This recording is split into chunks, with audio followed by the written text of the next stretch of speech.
हाय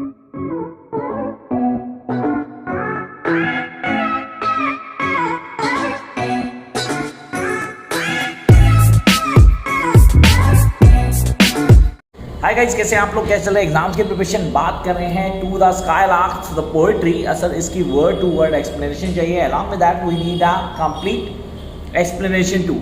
तो यार यहाँ पे थोड़ी कंप्लीट एक्सप्लेनेशन, पोइट्री को पूरा पढ़ना है, समझाना भी है, पूरी डिटेल में भी जाना है। तो यार सर हम सब एक्सेस नहीं कर पाएंगे नोट्स को, तो आई एग्री। तो यहाँ पे क्या कर रहे हैं, हम वो सीरीज शुरू कर रहे हैं जहाँ पे पोइट्री को पूरा क्लियर किया जाएगा along with notes that I am having with me. उनको रीड करूँगा आप लोगों के लिए, आप पूरे आराम से समझ सकते हैं। करना क्या होगा, सिर्फ और सिर्फ वीडियो को लास्ट तक वॉच करना है, then you be able to clear each and every point from the beginning till the last. Let's start the class. 2-3 चीज़ें क्लियर करते हैं। सबसे पहले पोइट्री के कुछ वर्ड्स क्लियर कर लेते हैं। अब एक बड़ा क्वेश्चन आ रहा है, sir how I am going to identify the poetry. बड़े सारे क्वेश्चन मुझे बोल रहे हैं यार सर ये क्वेश्चन बताओ कि आर्टिस्ट को कैसे आइडेंटिफाई करेंगे, how I am going to recognise it. तो मैंने बोला हर पोइट्री के पीछे कहानी होती है, हर story behind a poem. You guys need to clear that story first. जब हम उस स्टोरी को क्लियर कर लेंगे पहले, तो उसके बाद हम उस टेक्स्ट को बहुत ईजिली आइडेंटिफाई कर लेते हैं। मतलब मैं किसी टेक्स्ट को कैसे आइडेंटिफाई करता हूँ, इसके पीछे उसकी स्टोरी इंपॉर्टेंट होती है। अगर मैं उस स्टोरी को जानता हूँ, मेरे दिमाग में स्टोरी है, then I be able to easily identify the artist. इसका एग्जाम्पल इस पोइट्री से दे रहा हूँ मैं। तो गाइस मेक श्योर कि आप इस पोइट्री को लास्ट तक देखेंगे और कॉन्सेप्ट को क्लियर करेंगे। तो पहले हम जानेंगे इसकी एक्सप्लेनेशन को, उसके बाद हम रीड करेंगे किसको, सर इसकी टेक्स्ट को। फिर हम देखते हैं हम कैसे आइडेंटिफाई कर पाते हैं या नहीं। थोड़ी आराम से रहूँगा क्योंकि अभी एक स्टूडेंट ने मुझे फिर किया, सर थोड़ा पिच प्लीज़ थोड़ा धीरे रखो ताकि हम समझ पाएँ। तो यार प्लीज़ मुझे वीडियो के बाद बोलना कि पिच ठीक था या अभी भी तेज है। काम on next one. The speaker addressing a skylark says that it is a blithe spirit rather than a bird. Sir skylark आप सबने देखा होगा, एक इमेज एक बर्ड है। सर वो चिड़िया की तरह लगता है, सीधे से चिड़िया की तरह लगता है, पर चिड़िया नहीं हो। तो स्काईलार्क आपने स्काईलार्क नाम है उसका। कह रहा for its song comes from heaven, क्योंकि उसकी आवाज़ सीधी सी बहुत अच्छी है। वो जो चिड़चिड़ाहट करती है ना, वैसे like it comes from heaven and formful hers pose profound stains on unpredictable art. The skylark flies higher and higher. वो उड़ती जा रही है। अब मैं चिड़िया बोलूँ, मुझे चिड़िया अच्छी लगती है सीरियसली। अब तो देखी भी नहीं, काफ़ी टाइम हो गया, पता नहीं आपने देखी हो तो प्लीज़ कमेंट बॉक्स में डालना कि हाँ आपने भी देखी है। तो मैंने बोला यार वो उड़ रही है और ऊपर जाती है, but I mean listening her voice, मुझे उसकी आवाज़ बहुत मेलोडियस लगती है। यहाँ मैं पोइट हूँ, मैंने कहा फील करना है आपको। When you can feel the poetry you can easily identify it.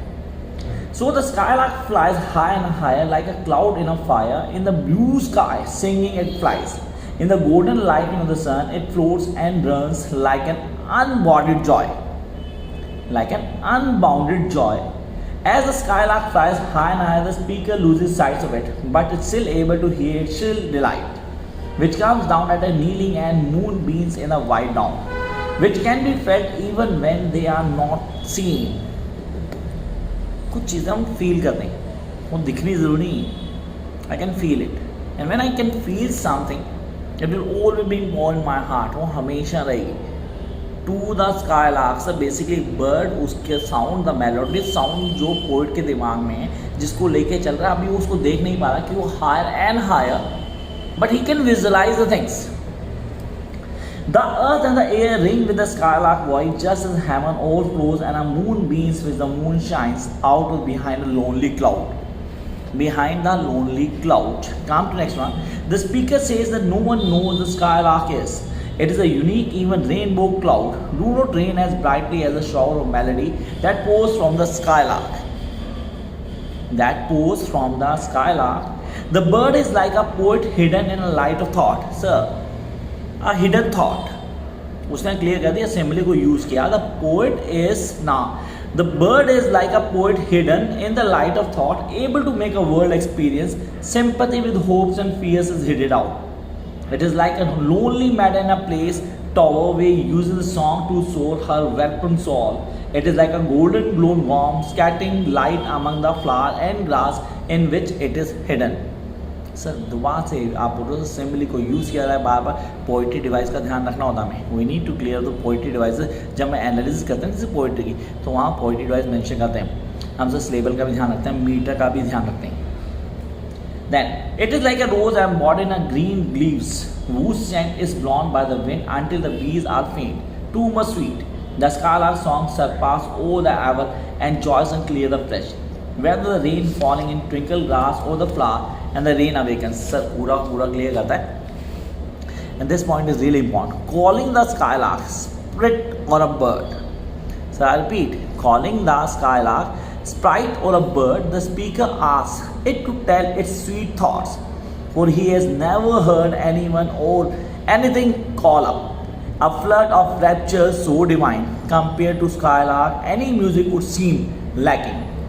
Which object the speaker asks, and the fountain in the thigh stains. अब ये कॉन्सेप्ट हमें क्लियर करता है. हम देख रहे हैं शुरू से कि आखिर तक पोइट स्काईलार्क को सिंबलाइज कर रहा है, कंपेयर कर रहा है with thoughts and lots of things that come in mind.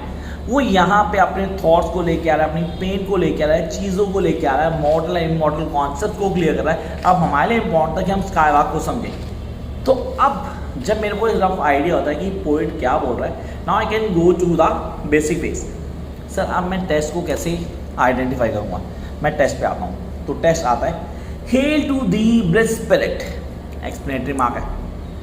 I repeat, hail to thee blithe spirit bird thou art wert. भाई किसकी बात कर रही है? Talking on skylark. Hail to thee blithe spirit bird thou never wert, that from heaven or near it, purest thy full heart. Sir यहाँ पे उसकी imagination को देखो, पोइट की इमेजिनेशन को देखो. हमने सब पहले बेसिक क्लियर किया. मैंने कहा एक स्टोरी बिहाइंड अ पोएम होती है. कहानी को मैंने बताया आप लोगों को, मैंने एक्सप्लेनेशन के थ्रू बताया वो क्या जस्टिफाई कर रहा है, उसके दिमाग में कौन कौन सी चीज़ चल रही हैं जिनको यहाँ हाईलाइट कर रहा है. Hail to thee, blitz spirit, bird thou do never word, that from heaven or near it, purest thy full heart, in a profuse strain of the unpredictable art, higher still and higher from the earth thou springest, like a cloud of fire the blue deep thou wingest, and singing still thou soar and soaring ever sightest. Sir वो higher और higher ऊपर उठता जा रहा है, उसकी site separate नहीं दिख रहा हो, लेकिन उसकी सिंगिंग अभी भी उसको सुनाई दे रही है. Poet can feel the sound of the skylark. In the golden lighting, the sunken, I repeat, the sunken sun, over which clouds are brightened, though those float and run. Like an unbounded joy, whose race is just begin. Like an unbounded joy, जो अभी शुरू हुआ है sir. ये Joy तो अभी शुरू हुआ है, ये खुशी मिलनी है तो शुरू हुई अभी. अब मैं कैसे इजीली आइडेंटिफाई कर पाऊँ? ये आप कर पाएंगे, सीरियसली आप कर पाएंगे अगर आप इसी स्टैचू को फॉलो करेंगे. पहले आप उसकी एक्सप्लेनेशन, उसकी स्टोरी बिहाइंड द पोएम को समझेंगे. सबसे पहले आपको पोएट्री बिहाइंड द स्टोरी, जो उस पोएम के पीछे जो कहानी है ना, उसको समझना है. Then go to the test and then you be able easily seriously then you be easily identify the basic phase. The pale purple even melts around thy flight like a star of heaven in the broad daylight. Thou art unseen, but yet I hear thy shrill delight. Keen as are the arrows of that silver sphere, whose intense lamp narrows in the wide dawn clear. Until we hardly see, we feel that it is there. All the earth and the air with thy voice is loud, as when night is bare from one lovely cloud. The moon rains out of beams and a heaven is overflowed. So this is the test of the skylark, to a skylark.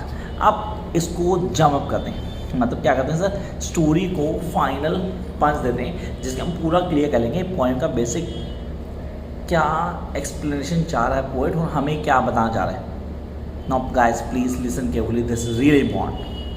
For mortals, the experience of happiness is bound inextricably, or the experience of sadness, dwelling upon the memories and hopes for future. Mortal man pine for what is not. Their laughter is fraught in some pain. Their sweetest songs are those that tell the saddest thought. But the speaker says, even if man could scorn, hate, and pride and fear, and were born without capacity to weep, he still does not know how they could ever approximate the joy expressed by the skylark. So we need to clear the concept of poet here कि poet यहाँ बताना क्या चाह रहा है, किन चीज़ों को हाईलाइट किया उसने, कौन कौन सी बातें क्लियर कर रहा है. He still does not know they could have approximated joy expressed the skylark, calling the bird as corner and the ground. He says the music is better than the all music and all poetries. Guys, please listen carefully and write on these lines जो मैं बोल रहा हूँ. The music is better than all music and all poetry. He asked the birds to teach him half of goodness. To teach him half of goodness that thy brain must know. For then he would overflow the harmonious madness, and his song would be so beautiful that the world would listen to him, even as he is now listening to the skylark. बिल्कुल उसी तरह जैसे कि वो skylark को सुन रहे हैं, लोग उसके सॉन्ग को सुनेंगे. So this is a small effort from my side to clear the concept to you guys to a skylark. I hope यहाँ पे पी शैले का कॉन्सेप्ट क्लियर हुआ होगा and you be able to clear this particular poetry. ये paper के point से definitely बहुत important है, तो आप लोग तैयारी शुरू कर दो, किसी तरह की कोई भी कमी नहीं छोड़नी है. Till then keep watching guys, all the best.